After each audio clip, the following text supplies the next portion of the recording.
You can't plan to delay repentance to Allah. People say, and I've given this example before, people say, well, I'm still young. When I turn 50, I'll go for Hajj and inshallah we'll stop everything. For now, I'm just enjoying life. No way. I've asked people, can you afford Hajj? They say, yes. Are you able to go? Yes. Well, why aren't you going? They say, because I'm still young. I'm still young, so I'm not going because when I go for Hajj, then I'm going to have to quit all this and all that. No, you can't do that.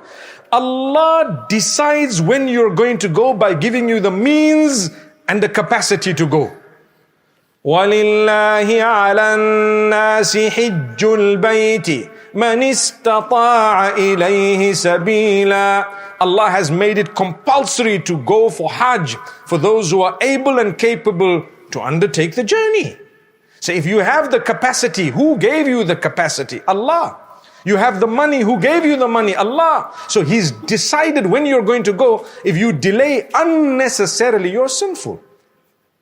Yes, if there was a restriction or you didn't get a visa or something, Allah will not hold it against you, but you tried.